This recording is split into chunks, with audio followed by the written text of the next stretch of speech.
Life is strange as hell. I'm sitting out here at a good old Panera Bread. I was working on my laptop and I see this gorgeous Corvette roll by, and I see a gent talking to, it couldn't have been more than 16, 17, the guy in the car. And I thought to myself, do I go talk to him while he's talking to that guy? And then I saw this girl in some volleyball shorts, clearly works out all the time, and I stuttered for a moment. I thought, ooh, should I go say hi or not? And I did not. Instead, after the guy in the Corvette drove away, I talked to the kid and I said, hey, did you get his information? Long story short, it's what I ended up asking him. And he said no, and I was like, oh dude, you should have. And he's like, yeah, I know. I was like, I'm gonna go drive there. And he's like, you should. And I said, you know what, I will. So my car is parked right over there. I hop in my whip with my back, like stuffed all my crap in my backpack. And that's the nice thing about being more minimalist, is your workstation is just a laptop, and it's in a laptop sleeve. I mean, so I drive over there, and I actually couldn't find the car for a second, which was kind of funny, but I knew where to go, because the kid had advised me, yeah, he was telling me he was going to buy this boxing gym near here and maybe stay here for a few years and yada yada. And I thought, oh cool. And the guy's from Canada, so that makes sense. Down here in the tropics, I imagine you just want to be completely out of the snowbanks for good. So I talked to him and I tell him, hey, I'm in debt, I hate what I do, I don't have a job, what the hell do I do? And he just told me that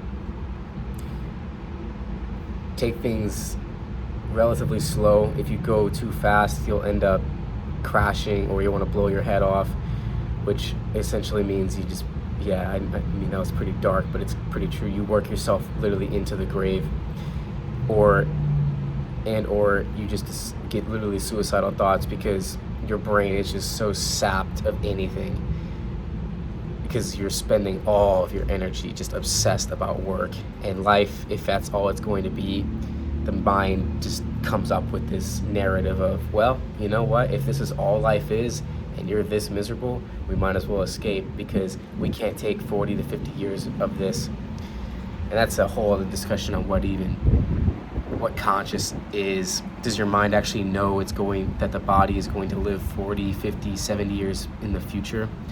Now that's some deeper crap. However, long story short, this guy, I said that twice now. What am I in a rush for? It's only been 3 minutes. So I'm talking to this guy, and he told me about the work visa, that if it doesn't work out in a few years, then no big deal. He'll just say screw it and do something else. He tried stock trading, he tried multiple cannabis, he tried, oh crap, that's how I remember. But he tried multiple businesses. He told me stock trading was the biggest flop of it all, which I was actually very glad to hear, because I tried stock trading on and off, and then when I did it consistently and I was actively checking the markets, I was so beyond stressed. I figured if I even make $1 million, the minute I get that $1 million, I'm going to want to blow it to relieve all the stress that's accrued just from constantly being flooded with toxic, realistically toxic information, because it doesn't do anything to your actual life, but you have to know about it in order to actually make the trade. And then by the time you get the news articles, as Anton Creel says, the guy who used to work for Goldman Sachs, he doesn't even own an iPhone. He literally tells people, get rid of your iPhone, you'll be more productive, which is actually kind of funny. And I haven't obviously not done that yet, but anyway, he says to avoid all news articles in general, because it's late news. The transactions in the market have already occurred. The news is just there to, from what I gathered, give you some BS story that doesn't actually apply to making money, and then that collects ad revenue. And then he asked me how old am I? I said I'm 23. He says, oh mate, when I was 23 I was in jail. That's a little bit of an Irish. Hold on a minute. But I thought to myself, I'm over here tripping balls that I'm wasting my life. I'm a screw up. I'm this, I'm that. This guy was in jail. And wherever he got that Corvette from, rented or not, he's still driving a Corvette. He has the money to drive a Corvette. And he's also, he's literally down here to consider buying a business. Now, if I'm so concerned about my future, and someone like that spent time in jail, and this dude looked like he was, well put together. He had a tank top, like a gym bro outfit on, and that's my Stilo, by the way. But it's just the fact that he screwed up heavily by chasing the wrong thing, like going way too fast, and then that's literally what landed him in jail. And I'm guessing what he meant was he was selling drugs. That's all I can guess, but it was really cool to talk to the guy because he was also relatable.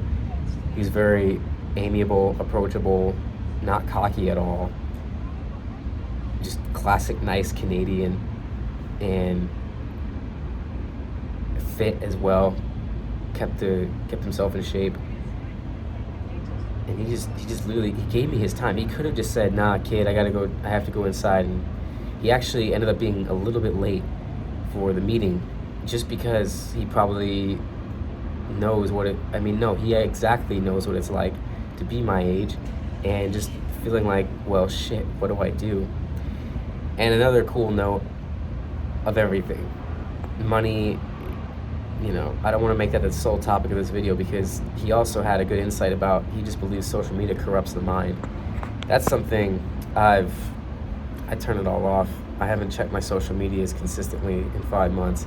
Instagram I've cheated on, I've used that, but everything else, I don't even want to bother with it, man, because it's just, it quite literally is corrupting to the mind. You just see people doing so well on social media, and if you're not mentally aware that, hey, you don't know this person's story, even if they're 17 years old with millions in the bank, what else has gone on in their life prior to that? Like, are you truly envious, etc.? It can really create a toxic level of comparison. So he nailed that, and I feel the same way. Like, it felt so authentic talking to him, and I believe that is the case because there were no phones. I got his email, but there were no phones, there were no social media apps exchanged. It was just simply, well, I have an email, I have a phone number, and that's as simple as it gets. Because this is a side tangent, but social media, how many people do you actually talk to on it? I only talk to maybe hardly anybody, actually. Realistically, all the people I talk to, I have their phone number or I have their email. After that, I don't use social media besides anything to compare myself to other people. It's not a way to stay connected, hardly at all. I think social media, the only real benefit you can get from it is learning. And, well, that's what I use YouTube obsessively for. It's like my university, online university, podcast, everything else. But even then, I have all the comments turned off. So, with that, I have all the comments turned off. So it's quite the opposite of social media for me. It creates a comparison factor where I think to myself, yo, what am I doing with my life? Well, these people are so successful, all these gurus I'm watching, are they real, are they fake? It actually contributes a massive mental mind fuck. That was a bit repetitive, but it's terrible actually at points. And I can't deny that. Sometimes the amount of YouTube I've watched and I've just done nothing with that information, and I just sat there confused as hell, feeling terrible, like I wasted so many years pursuing becoming a doctor and whatnot. That's horrific to a young woman's mind. I'm really glad I signed off social media a long time ago because of that. Not checking it has just given me a lot of mental clarity and a lot of my, life back, realistically. So anyway, that's all I have.